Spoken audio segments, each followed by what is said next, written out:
Nobody spoke sign language. The billionaire CEO was leaving, until the maid's daughter signed fluently. "Please don't give up, sir." Those silent words, shaped not by a voice but by a child's hands, would change everything. In the towering study of billionaire Harrison Caldwell, a man who once commanded markets with a single word, silence had become his prison. Deafened by tragedy, abandoned by technology, he was ready to walk away from his empire. No one could reach him, until a 12-year-old maid's daughter dared to break every rule of the household. What she signed that day not only saved a multi-billion-dollar merger, it unearthed a connection buried across generations. This is the story of how an invisible child stepped out of the shadows and altered the destiny of a dynasty. Just before we dive in, let us know in the comments where you're watching from today. We love seeing how far these stories reach. And make sure you're subscribed so you don't miss tomorrow's special video. Now let's jump back in. Enjoy the story. A silent man's empire was about to crumble in a soundless storm. Harrison Caldwell, a titan of industry, was trapped in a world that had suddenly gone quiet. And in his grand mansion, the only person who could understand his silent pleas was the one person no one was supposed to see. The silence in Harrison Caldwell's study was not peaceful. It was a thick, suffocating blanket woven from frustration and raw power. At 58, Harrison had a face carved from granite and ambition, with eyes the color of a stormy sea. For 40 years, his voice had been his primary weapon, a deep, commanding baritone that could build markets or dismantle competitors with equal ease. 3 months ago, a helicopter malfunction over the Rockies had stolen that voice, along with his hearing, leaving him stranded on an island of silence. His world, once a symphony of commerce, was now a muffled, distorted mess. Lip reading was a clumsy, exhausting art. His own company, Caldwell Industries, a machine he had built with his bare hands, was now a place of confusion. His executives, men and women who once jumped at his softest command, now shouted at him as if he were a child, their exaggerated mouth movements looking more like mockery than communication. This morning was the breaking point. The Omnicorp merger, a deal that would be the crowning achievement of his career, was collapsing. 2 vice presidents, fidgeting in priceless leather chairs, were trying to explain a critical shift in the negotiations. They spoke loudly. They used a clunky text-to-speech app on a tablet. It was a disaster. The nuance was gone. The urgency was lost. All Harrison could feel was the hot, crawling shame of his own helplessness. He slammed his hand on the mahogany desk. The sharp vibration traveled up his arm, a poor substitute for the thunderous sound he wished he could make. He shook his head, a gesture of final, utter defeat. "It's over," he thought, the words echoing only in his mind. "I'm done." He stood up, ready to walk away from the deal, from his life's work, from everything. His team saw his movement as a dismissal. They gathered their papers, their faces a mixture of pity and relief. From the edge of the room, where shadows clung to the floor-to-ceiling bookshelves, a small figure moved. 12-year-old Amelia Grant had been dusting the leather-bound books with a feather duster, just as her mother had instructed. She was a wisp of a girl with hair the color of pale corn silk and eyes as blue and serious as a summer sky. Her mother, Helen, had been the head housekeeper at the Caldwell estate for nearly a decade. Her rules were simple: be invisible, be silent, do your work, and never, ever disturb Mr. Caldwell. But Amelia wasn't just watching a rich man's tantrum. She was watching a man drown. She saw the desperation in his eyes, the clenching of his jaw, the frantic, useless gestures of his hands. It was a look she knew intimately. It was the same look of trapped frustration she saw in her younger brother Noah's eyes every single day. Noah had been born into a world of silence, and Amelia had entered that world with him, learning sign language when she was just 6 years old. She learned it from old library books and grainy online videos, practicing until her fingers could speak the words of love and understanding her brother needed to hear. Her heart hammered against her ribs. Her mother's warnings screamed in her head. Don't make a sound. Don't draw attention. But the sight of this powerful man, so utterly alone and misunderstood, felt like watching her brother struggle against a world not built for him. It was a pain she could not ignore. Taking a breath that felt like stepping off a cliff, Amelia put down her duster. She walked out of the shadows and into the thick, tense air of the study.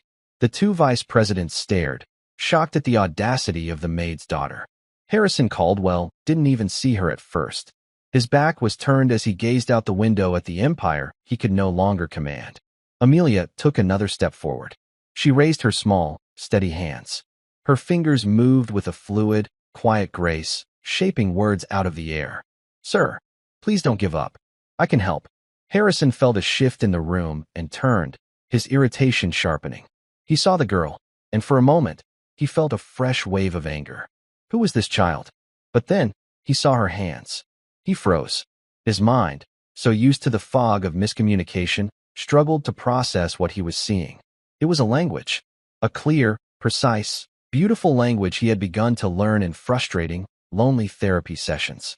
A language he never imagined he would see here, in the heart of his own home. His stormy eyes widened. A crack appeared in his granite facade. He watched her repeat the gesture, her expression a plea of pure, unvarnished empathy. He slowly lifted his own hand, his movements clumsy and stiff with disuse. "You understand?" He signed. Amelia gave him a small, radiant smile that lit up the somber room. Her hands flew again, faster this time, more confident. "Yes, sir. I do. My brother is deaf. Tell me what you need." The two vice presidents stood in stunned silence. The multi-billion-dollar Omnicorp merger had just been saved from collapse, not by an army of high-priced lawyers or corporate strategists, but by the quiet, eloquent hands of a 12-year-old girl holding a feather duster. Harrison Caldwell sank back into his chair, not in defeat, but in disbelief. For the first time in 3 months, he felt a flicker of something he thought he had lost forever: hope. And he realized, with a clarity that shook him to his core, that this child held a key that could either lock him away in his silent prison forever or finally set him free. Helen Grant found out about the incident an hour later. She was polishing a silver tea service in the main kitchen when Beatrice Caldwell, Harrison's niece and executive assistant, stormed in. Beatrice was a woman in her late 30s who moved with the sharp, predatory grace of a hawk. She wore her ambition like a tailored suit, and she viewed the household staff as unfortunate, but necessary, furniture. "Helen," she snapped, her voice cutting through the quiet hum of the kitchen.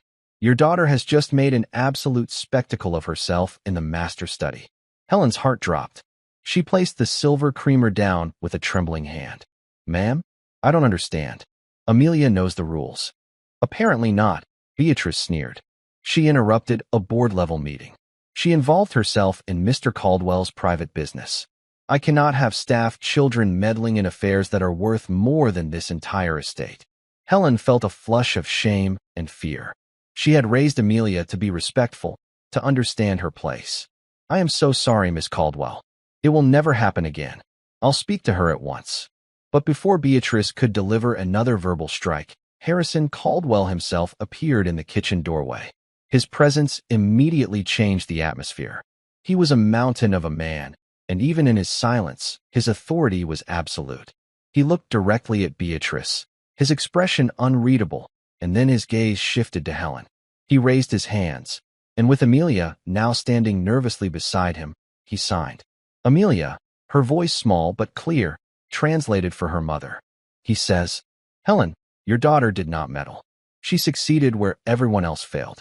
She has a rare skill, and I need it." Helen stared, dumbfounded, looking from the billionaire to her own child. This was a world she did not understand. People like the Caldwells did not need people like them, not for anything more than cleaning and cooking. Beatrice's face tightened into a mask of polite fury.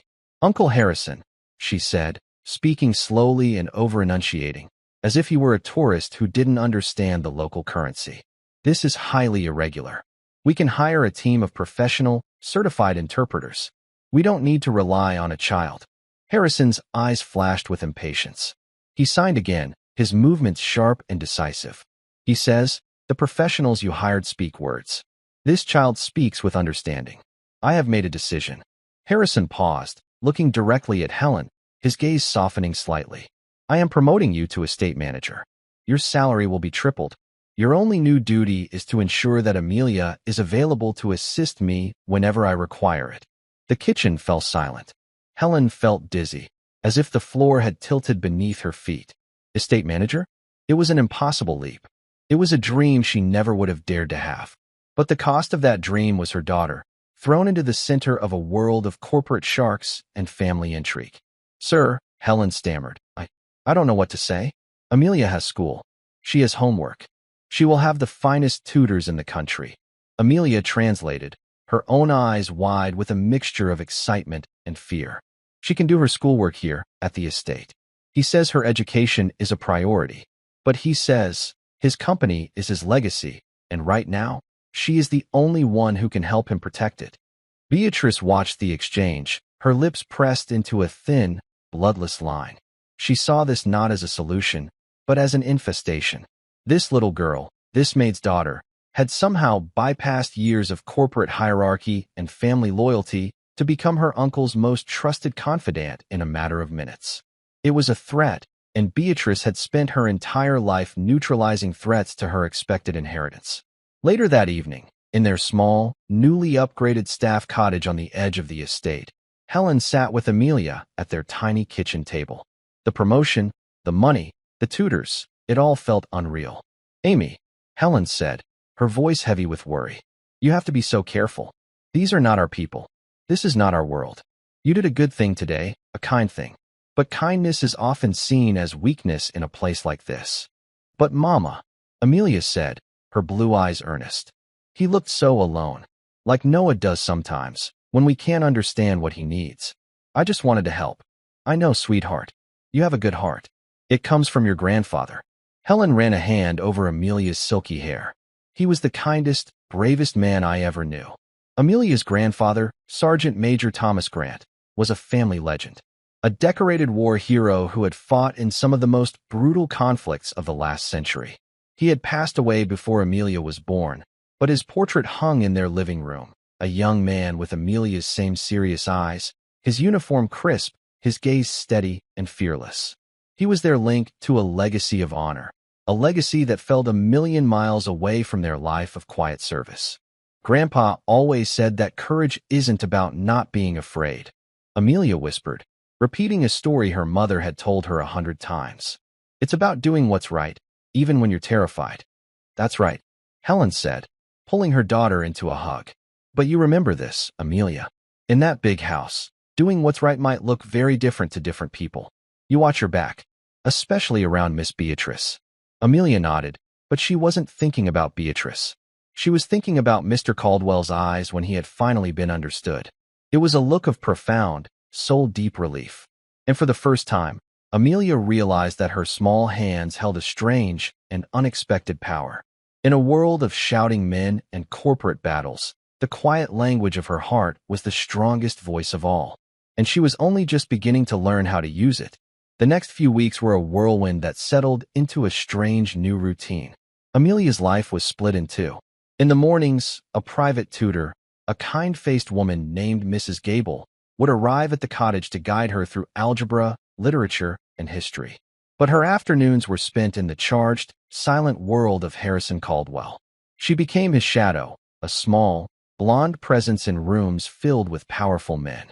She sat in on conference calls, her small hands translating complex financial data and aggressive legal strategies that flew over her head. But she quickly learned that her job wasn't just to translate the words. Her true value, as Harrison had recognized, was in translating the intent. When a rival CEO was bluffing, Amelia's hands could convey the subtle flicker of uncertainty she saw in his eyes. When Harrison's own legal team was hedging, she could translate not just their cautious words, but the underlying fear that they were losing ground. She had an uncanny, innocent ability to see past the corporate masks to the real human emotions beneath. Harrison began to rely on her for more than just business. He started asking her to stay for his quiet, solitary dinners in the grand dining hall. Under the glittering chandelier, she would tell him about her day with Mrs. Gable, about the books she was reading. And she would talk about Noah. He wants to be an astronomer, she translated for herself one evening, after describing her brother's latest project, a detailed map of the constellations he had drawn.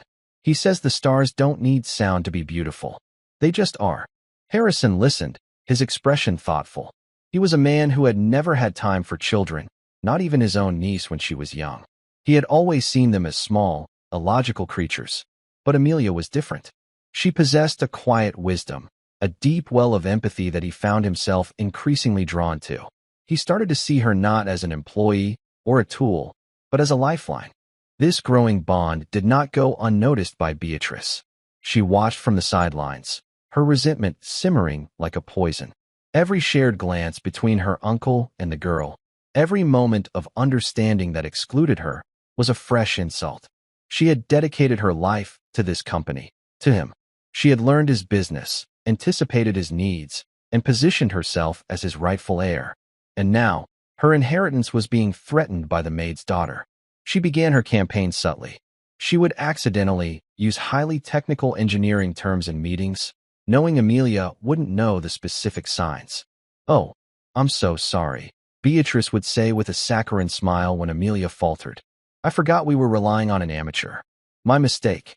She tried to turn the staff against Helen and Amelia. "It's unseemly, isn't it?" she would murmur to other senior staff members. "The way that woman is using her child to get ahead. Such a blatant power grab." But her attacks weren't working. Harrison's trust in Amelia only deepened. He saw Beatrice's ploys for what they were, petty acts of jealousy. It disappointed him. He had hoped his niece had more character. One afternoon, Amelia was walking through the estate's magnificent rose gardens, a place she went to clear her head after difficult meetings. She found Samuel, the head gardener, carefully pruning a white rose bush. Samuel was a man in his late 70s with a face as weathered and kind as the ancient oaks that dotted the property. He had worked at the Caldwell estate for 50 years, since he was a young man. "Heard you held your own against the Sharks today, little bird," Samuel said without looking up from his work, his voice a low, gentle rumble. The staff had their own ways of knowing everything that happened in the main house. Amelia sighed, sitting on a stone bench. "Miss Beatrice tried to make me look foolish again. She used a word. Kinetics. I didn't know it. And what did Mr. Caldwell do? He looked it up on his tablet and showed me the definition. Then he looked at Miss Beatrice and just shook his head." Samuel chuckled, snipping a dead bloom. "That man sees more than people give him credit for, even without his ears." He finally turned to look at her, his eyes twinkling. "You know, you remind me of your grandfather." Amelia's ears perked up. "You knew him? Knew him?" "Thomas Grant saved my life," Samuel said, his smile fading into a look of profound reverence. "We were boys, barely older than you are now, when we lied about our age to enlist. Different war, same mud. There was a firefight. I was pinned down, scared out of my mind. Tom, he was already a sergeant then, even at his age. He crawled through 50 yards of frozen hell to pull me out. Never said a word about it after. Just did it because it was the right thing to do." He paused, looking at Amelia with a new intensity. "That's the blood you have in you, child. That's Grant blood. Don't you ever let anyone, no matter how rich or powerful, make you feel small. Your grandfather was a giant among men. And a giant's legacy is a heavy thing to carry, but it makes you stand up straighter."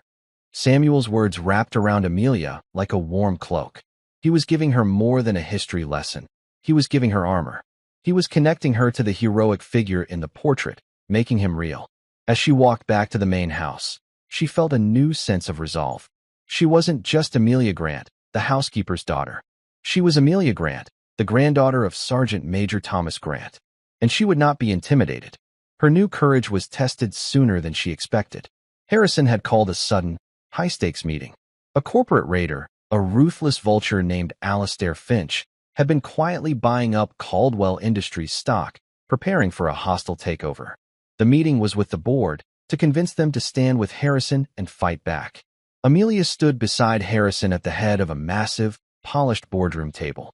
The air was thick with tension and the smell of expensive cologne. Beatrice sat opposite them, her face a carefully composed mask, but Amelia could see the triumphant glint in her eyes. As Harrison began to sign, laying out his strategy, Beatrice interrupted. "Uncle, perhaps it would be better if I conveyed your points," she said smoothly. "This is a complex financial matter. We can't afford any childish misunderstandings." Before Harrison could respond, one of the board members, a man loyal to Beatrice, chimed in. "She has a point, Harrison. This is the fight of our lives. We need a professional, not your mascot." The insult hung in the air. Amelia felt her face flush, the familiar sting of shame rising in her chest. She wanted to shrink, to become invisible again. But then, she remembered Samuel's words. A giant's legacy. She looked at Harrison, who was watching her, his own expression a mix of anger and concern. He was waiting to see what she would do. Amelia took a deep breath. She stood up a little straighter. She met the board member's condescending gaze. And then she began to sign, not for Harrison, but for herself. Her hands moved with a fierceness and precision that stunned the room into silence. Mrs. Gable had been tutoring her not just in school subjects, but in public speaking and rhetoric. Amelia had been studying the speeches of great leaders. Now, she used that knowledge. Her hands spoke of loyalty, of legacy, of the difference between building something that lasts and simply tearing it down for profit. Her translation was no longer just a service. It was a performance, a passionate defense of the man she had come to respect so deeply. When she finished, the room was silent. She had not only defended Harrison's position, she had defended her own. She had proven, without speaking a single word, that she was not a mascot. She was a warrior. Harrison watched her, a slow, proud smile spreading across his face. He had seen a scared little girl blossom into a force to be reckoned with. He turned his gaze on Beatrice, and for the first time, he let her see the full, cold depth of his disappointment. In that moment, Beatrice knew she had overplayed her hand. She had tried to extinguish a small candle, and had instead lit a wildfire. The tide in the boardroom had turned. The members, moved by the raw, undeniable passion of the presentation, began to voice their support for Harrison. The battle was far from over, but a crucial line had been drawn, and it had been drawn by the steady, courageous hands of a 12-year-old girl. But as the meeting adjourned and a sense of fragile victory settled in, Amelia couldn't shake a feeling of unease. She had won this skirmish, but she knew Beatrice was not a woman who accepted defeat. The war for Caldwell Industries, and for her place within it, was just beginning. And she had a terrifying feeling that Beatrice's next attack would not be in the boardroom, but somewhere far more personal and far more dangerous. The aftermath of the board meeting was a period of deceptive calm. Beatrice retreated, becoming a model of cool efficiency. She was polite to Amelia, even offering her a thin, brittle smile in the hallways. But Amelia felt the chill of that smile. It was the cold stillness of the air before a violent storm. Harrison, buoyed by the board's renewed confidence, threw himself into the fight against Alistair Finch. He and Amelia were inseparable, working late into the night in his study, strategizing and planning. During these long hours, their bond deepened beyond that of a boss and his translator. He became a mentor, and she, in many ways, became his anchor to the world. He discovered her sharp, intuitive mind wasn't limited to understanding emotion. He started explaining the intricacies of the business to her, supply chains, market caps, leveraged buyouts. He did it first to give her context for the translations, but he soon realized she was absorbing it all with a startling quickness. She would ask questions so insightful they would make him pause and reconsider his own assumptions. "Why are we trying to protect the Akron factory so much?" she asked one night, pointing to a document. "The numbers say it's our least profitable asset." Harrison signed. "It is. But it was the first factory my father ever bought. It employs 300 people in a town with no other jobs. Sometimes, legacy is worth more than profit." Amelia nodded, her expression serious.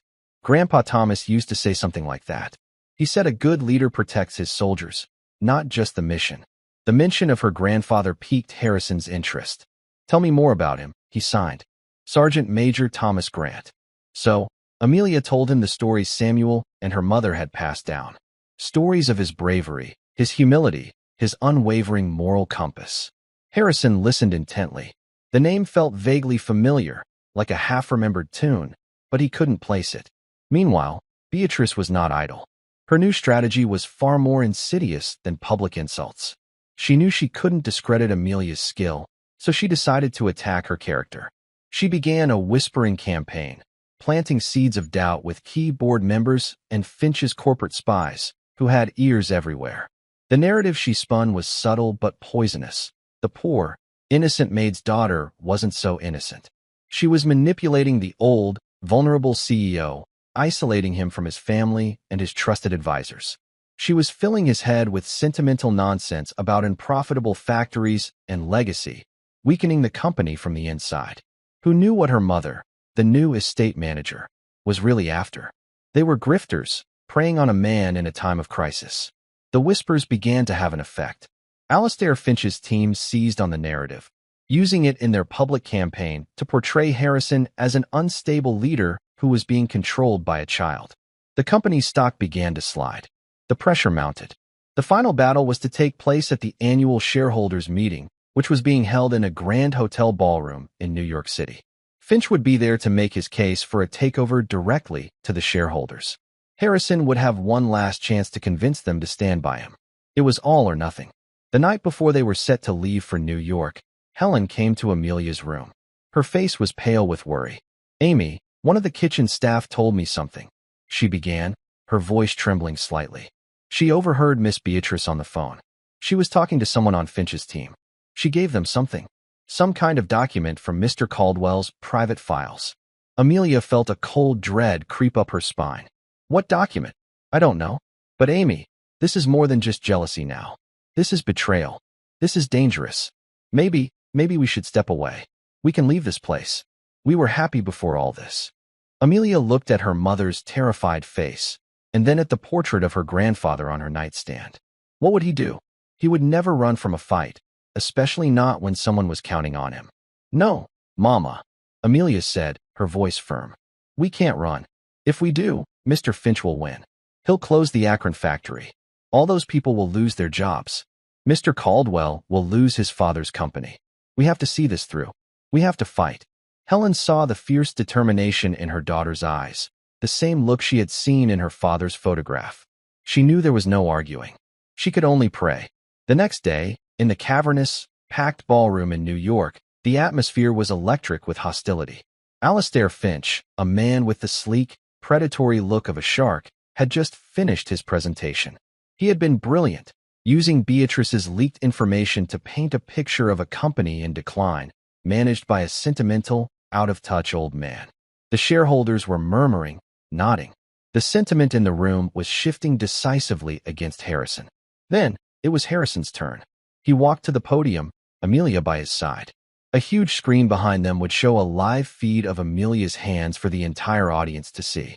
As they approached the stage, Beatrice intercepted them, a look of fake concern on her face. "Uncle, are you sure about this?" she whispered. "Let me speak for you. Don't let this girl ruin everything." Harrison didn't even look at her.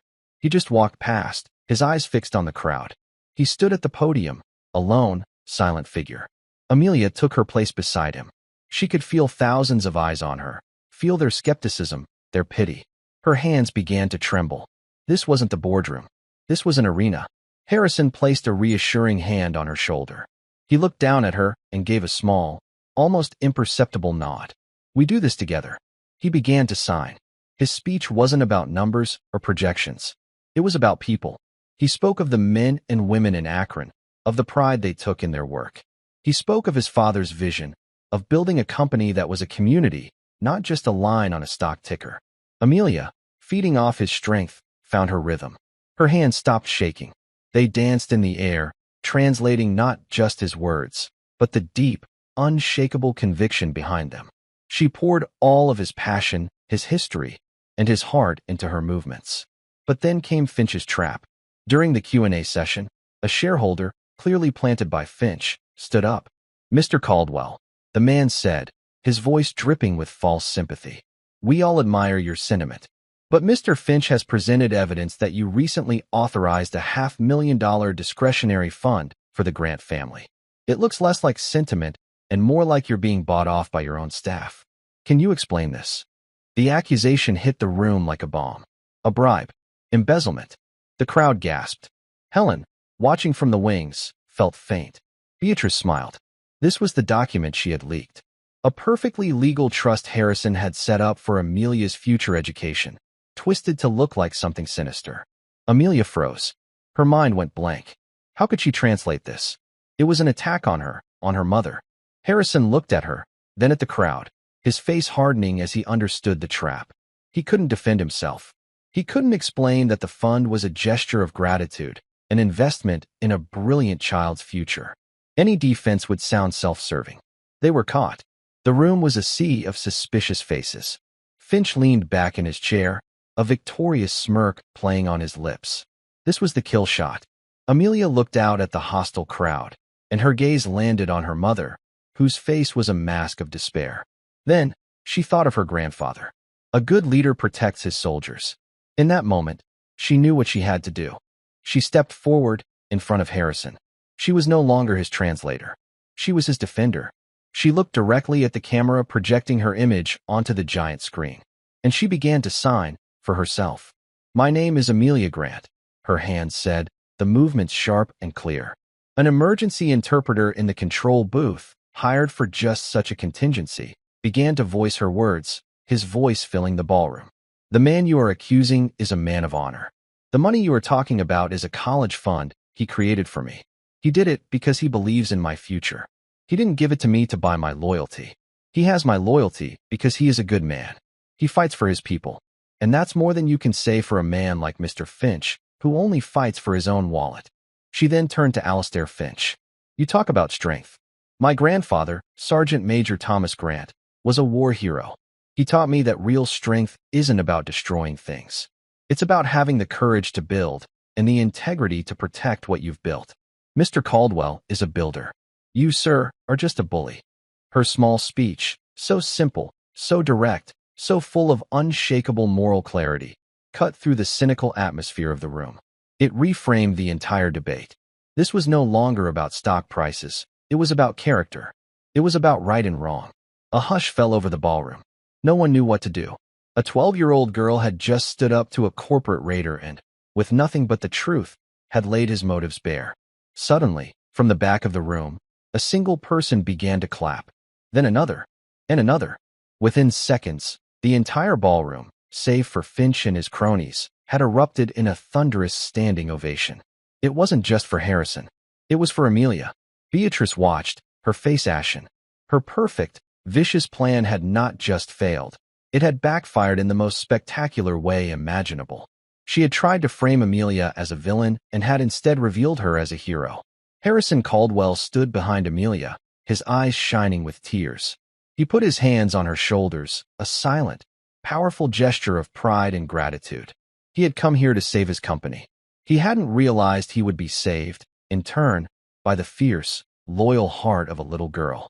In the stunned silence that followed the applause, an old man in the front row slowly got to his feet. He was a longtime shareholder, a man who had known Harrison's father. He stared at Amelia, his eyes wide with disbelief. "Grant," he called out, his voice raspy with age and emotion. "Did she say her grandfather was Sergeant Major Thomas Grant?" "The Thomas Grant." Harrison looked at the man, confused. He signed to Amelia. "What is he saying?" Before Amelia could respond, the old man spoke again, his voice trembling. "Harrison, your father told me stories. He said his entire platoon would have been lost in the winter of '44 if it weren't for a young sergeant named Thomas Grant. He said that man saved his life. He said he owed everything he was, and everything he would ever build, to that one brave soldier." The revelation hung in the air, a stunning, impossible twist of fate. Harrison stared at Amelia, the pieces clicking into place with dizzying speed. The familiar name, the stories of bravery. His father's life, his own existence, the very company he was fighting for. It was all a debt owed to the grandfather of the little girl standing beside him. Kindness, he realized, didn't just come full circle. It echoed through generations. The courage of a young sergeant in a frozen forest decades ago had just saved his legacy once again, in a New York ballroom, through the hands of his granddaughter. The fight was over. They had won. The aftermath was swift and decisive. The shareholder vote was a landslide in Harrison's favor. Alastair Finch left the ballroom in a humiliated fury. Beatrice, exposed as a traitor, was fired before she even left the building, her corporate career in ruins. But for Harrison, the business victory was secondary. His mind was consumed by the stunning revelation about Amelia's grandfather. That night, back in his New York penthouse, he didn't sleep. He spent hours on the phone with the old shareholder and combing through digital archives. He found it just before dawn, a grainy, black-and-white photograph of a U.S. Army platoon in a snowy forest. In the center stood a young, tired-looking officer, his father, and standing next to him, with a protective hand on his shoulder and a gaze as steady and serious as his granddaughter's, was Sergeant Major Thomas Grant. The next day, when they returned to the estate, Harrison didn't go to his study. He walked directly to the small cottage where Helen and Amelia lived. He found them in the living room, quietly packing their bags. Helen stood up, her face etched with apology and resignation. "Mr. Caldwell," she said softly, "I think it's best if we go. We've caused you enough trouble. We don't belong in this world." Harrison shook his head.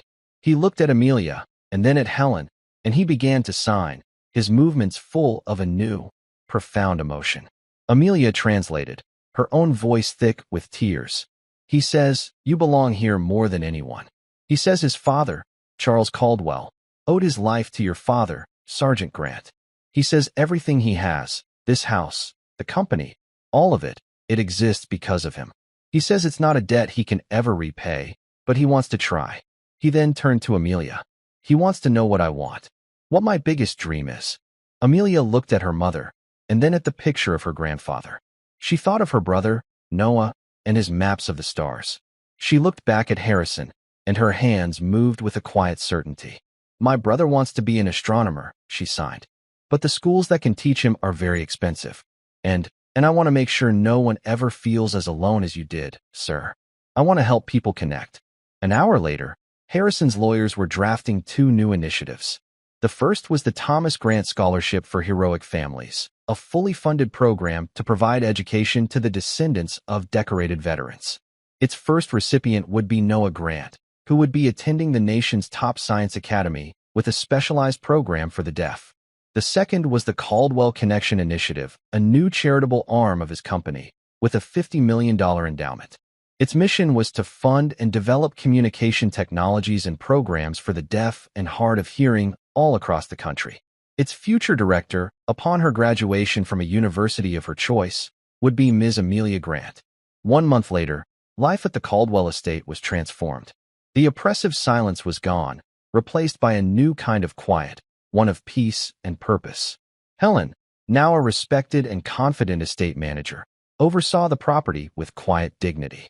Tutors and therapists came and went, not just for Amelia, but for Harrison, who was now enthusiastically learning to master sign language. Amelia's favorite change was the weekly video calls with her brother. She and Harrison would sit together in the study, and Noah would appear on a large screen, his face alight with joy as he signed about his new classes, about learning the physics of black holes and distant galaxies. He was no longer trapped in a world too busy to listen. His world was now as infinite as the universe he was studying. One evening, Amelia found Harrison in the garden, standing before the white rose bushes that Samuel tended so carefully. "I was wrong about strength," Harrison signed, his movements becoming more fluid with each passing day. "I thought it was about being the loudest voice in the room, about power and control." He looked at Amelia, his stormy eyes now clear and calm. "You and your grandfather taught me the truth. Real strength is about listening. It's about protecting others. It's the courage to be kind in a world that isn't." Amelia smiled, a genuine, heartwarming smile that reached her eyes. "My mother says kindness always comes full circle." Harrison nodded, looking up at the evening stars beginning to appear in the sky. "It does," he signed. "Sometimes it just takes a generation or 2 to complete the journey." The girl who was supposed to be invisible had not only found her own voice, she had given one back to a man who had lost his. And together, they had started a new conversation, one that would echo far beyond the walls of the grand estate, proving that the most profound connections are not heard with the ears, but are felt with the heart. The victory in the boardroom was a temporary reprieve, a battle won in a much larger war. That evening, a heavy silence settled back over the estate, different from the one Harrison's condition imposed. It was the quiet of anticipation, the tense hush before a storm makes landfall. Harrison found Amelia in the vast library, curled up in a leather armchair that seemed to swallow her whole. A thick book on corporate ethics lay open in her lap, though she wasn't reading. She was staring into the cold, dark fireplace, her small face etched with a worry that didn't belong on a 12-year-old. He sat in the chair opposite her, the leather groaning softly. He waited. He was learning that with Amelia, Patience was a language all its own. Finally, she looked up, her blue eyes reflecting the dim light. She began to sign, her movements slow, hesitant. Today, in that room, I saw her face. Miss Beatrice. She wasn't just angry that she lost. She was happy. Happy that we were fighting. It's like she wants you to fail, even if it means she fails, too. Harrison's expression was grim. He nodded, his own hands forming the words with a heavy finality. Hate is a poison, Amelia.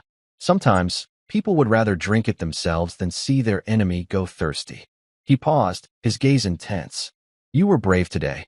Braver than any executive I've seen in 30 years. You have the heart of a lion. The praise warmed her, but it didn't erase the cold knot of fear in her stomach. Lions can still be caught in traps, she sighed. And she's setting one. I can feel it. Then we will be watchful. Harrison signed back, his resolve hardening. We will face it together. But Amelia knew that some traps weren't meant for lions. They were meant for the people lions cared about. The next afternoon, seeking a respite from the mansion's heavy atmosphere, Amelia found Samuel in the greenhouse, a humid, fragrant world of vibrant green. He was tending to a collection of delicate orchids, his gnarled fingers surprisingly gentle. Trouble follows power like a shadow, little bird, he said, sensing her disquiet without even looking at her. And you're Mr. Caldwell. He casts a long shadow indeed. It's not him I'm worried about, Amelia confessed, tracing the pattern of a water droplet on a broad leaf. It's his niece. She's going to do something terrible. Samuel set down his watering can and turned to her, his eyes kind. Your grandfather, Thomas, he dealt with a situation like that once. Not in a fancy boardroom, mind you. In the middle of a godforsaken jungle. Amelia sat on an overturned crate, her attention captured. There was a man in their unit, Samuel began, his voice dropping low. A corporal. Smart, capable, but eaten up with jealousy. He thought he should have been made sergeant instead of your grandfather. He started small. A rumor here, a misplaced supply order there. Minor things, meant to make Tom look incompetent. What did Grandpa do? He knew who it was. Everyone did. But he did nothing. He just kept doing his job, leading his men, making sure everyone was safe. He told me once, you never give a snake the satisfaction of knowing you hear it hissing. You just watch where you step. Samuel picked up a small pair of shears, snipping a yellowed leaf. But then it got serious. The corporal forgot to relay a message about an enemy patrol. It was a lie. He got the message, he just buried it. It nearly got 2 men killed. After that, Tom knew he couldn't just watch anymore. Did he punish him? Amelia asked, leaning forward. No, Samuel said, and the single word was heavy with meaning. Punishment was too simple. That night, your grandfather went to the corporal's tent. He didn't yell. He didn't threaten. He just sat down and started cleaning his rifle. And he told him a story about another soldier, in another war, who had betrayed his unit and what had happened to him. He never mentioned the corporal's name. He just told the story. When he was done, he got up and left. What happened? The next morning, the corporal requested a transfer to the most dangerous outpost they had. He spent the rest of his tour proving he was a loyal soldier. Tom knew that shame, when it comes from within, is a more powerful force than any punishment from the outside. He didn't destroy the man. He gave him a chance to save himself. Samuel looked at Amelia, his gaze piercing. Beatrice Caldwell is not that corporal. She has no honor to appeal to. But the lesson is the same. A snake will always show its fangs eventually. Your job is to be ready when it strikes, and not let its venom poison you. Amelia left the greenhouse feeling both wiser and more afraid. Samuel's story gave her a framework for understanding Beatrice's treachery, but it also confirmed its inevitability. Beatrice wasn't trying to save herself. She was trying to destroy Harrison, and she wouldn't stop until she succeeded. Meanwhile, Beatrice was making her move. Her campaign of whispers had softened the ground, and now it was time to plant the seeds of true destruction. She arranged a meeting at a discreet, upscale restaurant far from the Caldwell estate. The man who met her was Philip Shaw, Alastair Finch's ruthless chief of strategy. So glad you could make it, Beatrice, Shaw said, his smile all teeth. Alastair was so pleased to hear you were willing to be cooperative. Let's dispense with the pleasantries, Philip, Beatrice said, her voice cold. I have what you need to tip the scales at the shareholder meeting, but it comes at a price. Of course, Shaw said, leaning forward eagerly. When Alistair takes over, the CEO position is mine. Non-negotiable. Shaw's smile widened. Consider it done. Now, what do you have for us? Beatrice slid a slim folder across the table. This is a copy of a private trust my uncle set up. A $500,000 fund for the Maid's daughter. It's framed as an educational trust, but you and I know what it looks like. It looks like a payoff. It looks like he's being manipulated, his judgment clouded.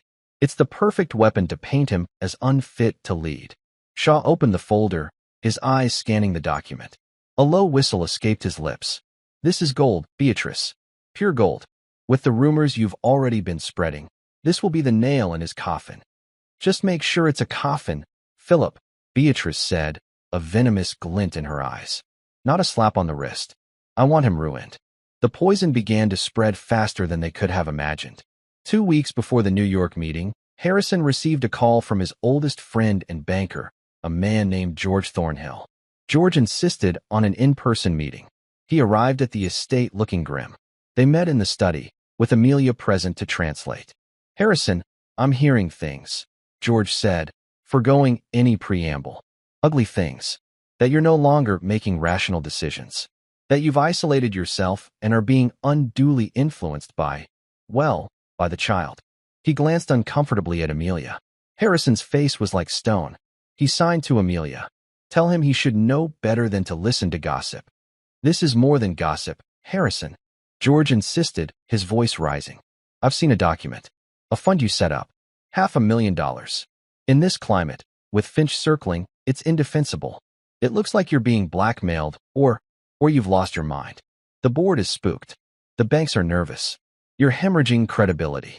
Harrison's hands flew, his movements sharp with anger and betrayal. That fund is an investment in a brilliant mind. It is an act of gratitude to the one person who has shown me more loyalty and integrity than my own family. Tell him, Amelia. Amelia translated his words, her own voice steady despite the insult from George. George shook his head, his expression pained. I believe you, Harrison, but the story is what matters. And right now, Alistair Finch is telling a better story.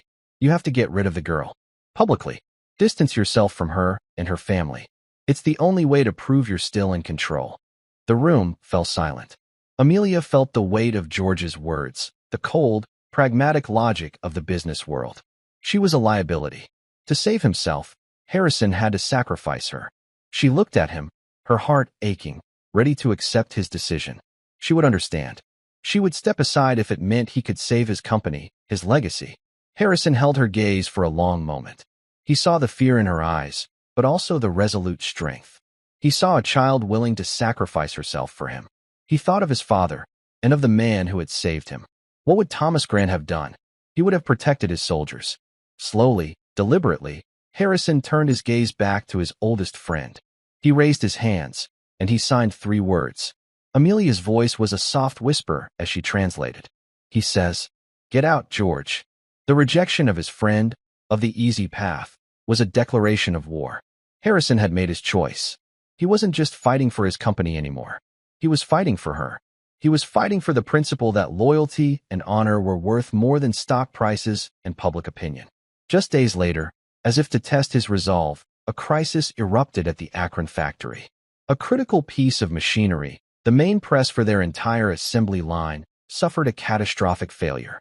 The factory floor was shut down. The cost of the downtime was bleeding the company of hundreds of thousands of dollars a day. The factory manager, a grizzled veteran named McAfee, was in a panic.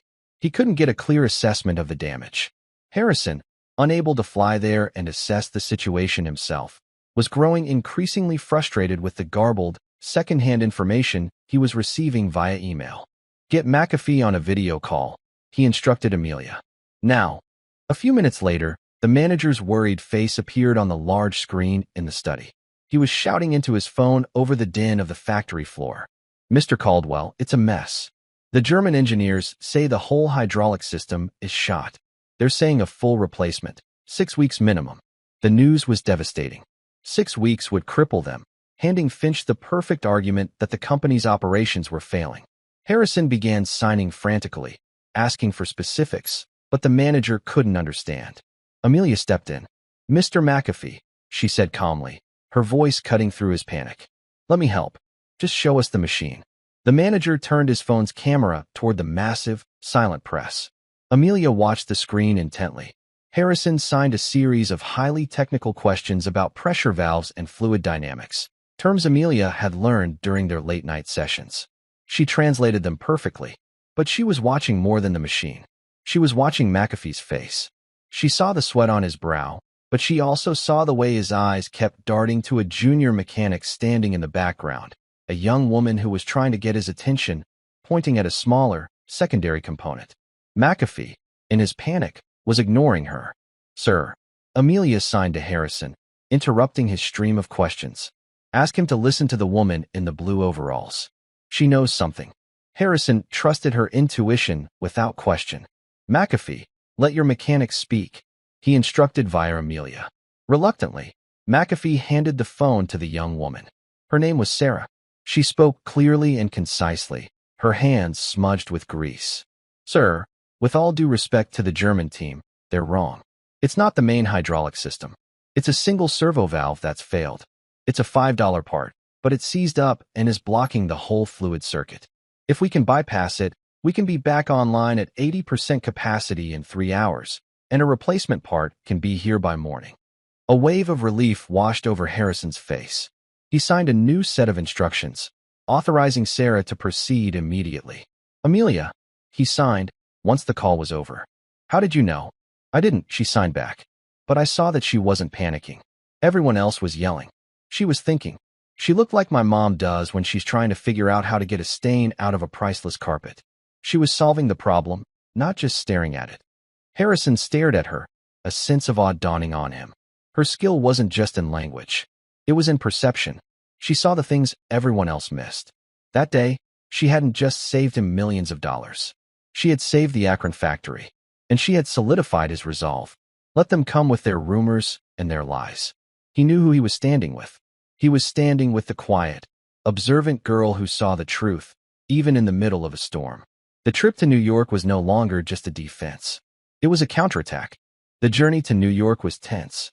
Inside the private jet, Harrison Caldwell, dressed in a charcoal suit that was his corporate armor, stared down at the sprawling city. He was a general preparing for the most important battle of his life.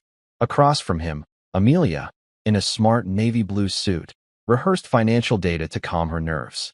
It wasn't the numbers that scared her, but the faces she knew she would see, faces full of doubt and greed. Sensing her fear, Harrison reached across the aisle and tapped her hand. He gave her a small, weary smile and signed, "Whatever happens today, Amelia, know this. You have already won. You reminded an old man what is truly important. The rest is just noise." The words, meant to comfort, instead forged her fear into resolve. She would not let him down. The ballroom at the Grand Hyatt was a coliseum. Hundreds of shareholders and reporters filled the seats, their collective murmuring a low, anxious hum. Alastair Finch worked the room like a master showman, selling a future of ruthless efficiency. Beatrice stood by his side, a ghost in a power suit, offering her uncle's allies sad, sympathetic smiles, a masterful, poisonous performance. When Harrison and Amelia entered, a hush fell. They looked small, isolated, a relic of the past about to be devoured. Finch took the stage first, his presentation a masterpiece of corporate warfare. He used slick graphs to frame every recent struggle as a failure of leadership. He painted the near disaster at the Akron factory not as a problem solved, but as a sign of a decaying company. Then, he delivered the killing blow. But the most troubling sign, Finch declared, his voice ringing with false concern, is not in the balance sheets. It's in the character of the man himself. On the massive screen behind him, a copy of the trust document appeared, the $500,000 fund for Amelia. This document shows a $500,000 payment from Mr. Caldwell to the family of his household staff.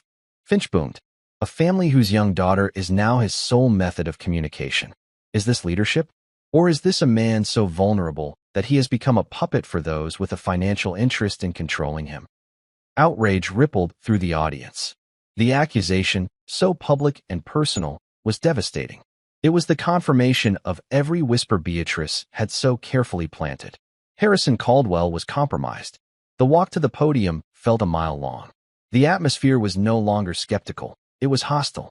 This was a trial, and the verdict seemed decided. Amelia's hands trembled so badly she had to clench them into fists. She looked out at the hostile faces and saw Beatrice in the front row, wearing a look of pure, triumphant malice. In that moment, Amelia's fear was consumed by a cold, fierce anger. Harrison stood at the podium and began to sign. His speech wasn't about numbers. It was a quiet, dignified defense of his life's work, of his father's principles, of the communities that depended on his company. Amelia's hands, now steady, moved with a fluid grace, channeling his passion, his sadness, and his unyielding strength. But the crowd was unmoved. The poison had sunk too deep. During the Q&A, Finch's planted shareholder delivered the final, rehearsed question about the trust fund. It looks less like sentiment and more like you're being bought off. Can you explain this? The accusation hung in the air, a checkmate. Harrison could not defend the act of kindness without sounding weak. He could not deny it without lying. They were trapped. Alistair Finch leaned back, a victorious smirk on his lips. Amelia looked at her mother in the wings, her face a mask of despair. She thought of her grandfather. A good leader protects his soldiers. And she knew she was Harrison's last soldier. She stepped forward, in front of the podium, in front of Harrison. She was no longer his translator. She was his defender. She looked directly at the main camera and began to sign for herself. "My name is Amelia Grant," her hands said, the emergency interpreter's voice suddenly filling the room. "The man you are accusing is a man of honor. The money you speak of is a college fund he created because he believes in my future. He didn't give it to me to buy my loyalty. He earned my loyalty by being a good and decent man in a room full of people who only care about money." She turned her gaze on Alistair Finch. "You talk about strength. My grandfather, Sergeant Major Thomas Grant, was a war hero. He taught me that real strength isn't about destroying things. It's about having the courage to build and the integrity to protect what you've built. Mr. Caldwell is a builder. You, sir, are just a bully." Her speech, so simple and so full of unshakable moral clarity, shattered the room's cynical atmosphere. A profound hush fell, broken by a single pair of hands clapping. It was Samuel, who had insisted on coming with them. Then another person joined, and another. Within seconds, the ballroom erupted in a thunderous standing ovation, a wave of sound and approval. Beatrice's face was ashen. Her perfect plan had backfired spectacularly, revealing Amelia not as a villain, but as a hero. Harrison stood behind the girl, his eyes shining with tears, his hands resting on her shoulders in a gesture of profound pride and gratitude. In the stunned silence that followed, an old board member, Arthur Penhaligon, slowly got to his feet. "Grant," he called out, his voice raspy with emotion. "Did she say her grandfather was Sergeant Major Thomas Grant? From the 101st Airborne?" He turned to the audience, his voice trembling. Harrison's father, Charles Caldwell, was a young lieutenant in that division. His platoon was cut off in the winter of '44. They were out of ammo, out of hope. Charles was wounded. Arthur's gaze locked with Harrison's. A young sergeant named Thomas Grant refused to leave him. He carried Charles on his back for 2 miles through enemy territory. He saved his life. Charles told me on his deathbed that he owed everything, this company included, to the courage of that one brave soldier. The revelation descended upon the room. Harrison stared at Amelia, the pieces clicking into place. His father's life, his own existence, the very company he was fighting for. It was all a sacred debt owed to the grandfather of the little girl standing beside him. Kindness, he realized, didn't just come full circle. It echoed through generations. The courage of a young sergeant in a frozen forest decades ago had just saved his legacy once again, through the steady, eloquent hands of his granddaughter. The fight was over. They had won. And that's where we'll end the story for now. Whenever I share one of these, I hope it gives you a chance to step out of the everyday and just drift for a bit. I'd love to know what you were doing while listening. Maybe relaxing after work, on a late-night drive, or just winding down. Drop a line in the comments. I really do read them all. And if you want to make sure we cross paths again, hitting like and subscribing makes a huge difference. We are always trying to improve our stories, so feel free to also drop your feedback in the comment section below. Thanks for spending this time with me.